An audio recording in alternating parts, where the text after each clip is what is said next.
My wife, Chris, and I met, got married, and had all 8 of our children in the city of Gainesville, Florida.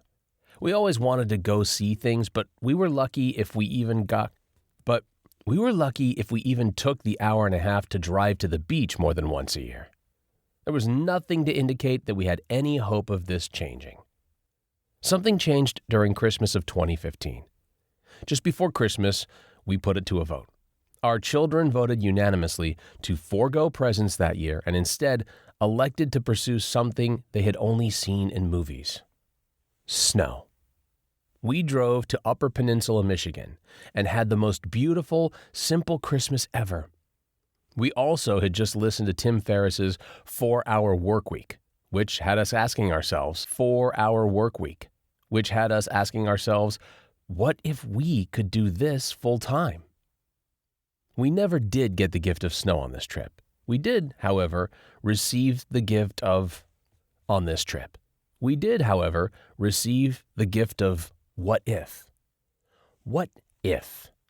Those 2 words changed everything. Those words were followed by an answer, vague though it was, somehow. The initial plans we made didn't work out, but they did lead us to the next step. This is important because as you begin your journey, you must attack each opportunity as if it were the answer, while also being open to other possibilities along the way. If this sounds like indecisiveness, it's not. On the 18-hour drive back home, we faced the fact that the job I had at the time would not fuel our journey. As with most any job, I was required to show up at the office every day. Also, our income could not support this new lifestyle, or so we thought at the time, that we were talking about. So, I was going to have to do something else. The answer we came up with was that I would start a podcast, and it would make us rich and famous. Then we could travel. It wasn't the most thought-out plan, but it seemed like it could work, at least to us.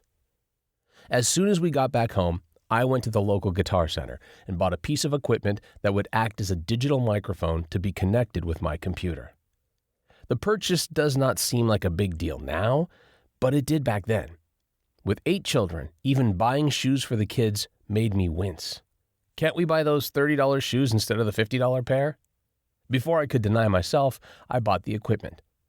Within hours, I called the top 15 people I knew to ask them to interview on my podcast. I'm not sure why, but they agreed. It wasn't long before I was reaching out to other authors, some of them pretty famous, and they agreed as well. Wow, success, right? Well, the fame never came, and neither did the money, but something else did. An opportunity.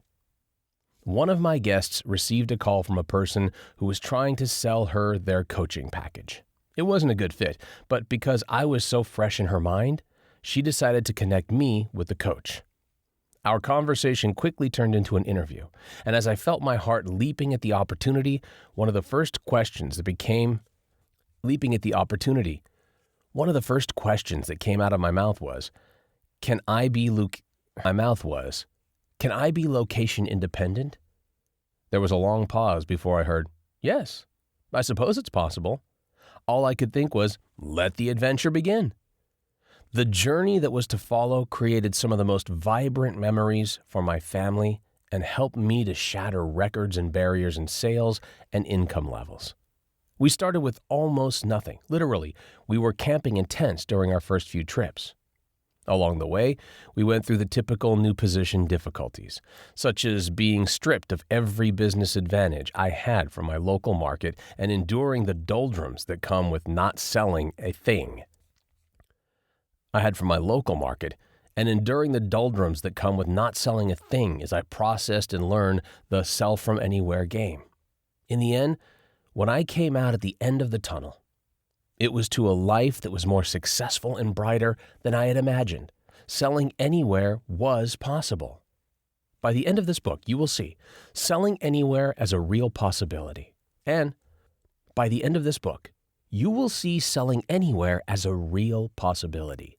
And you will have a plan to help you get to where you want to go. Even though we have since settled back into a home at the beach, the adventure continues. Travel isn't just something we do anymore. It's a core value or part of who we are.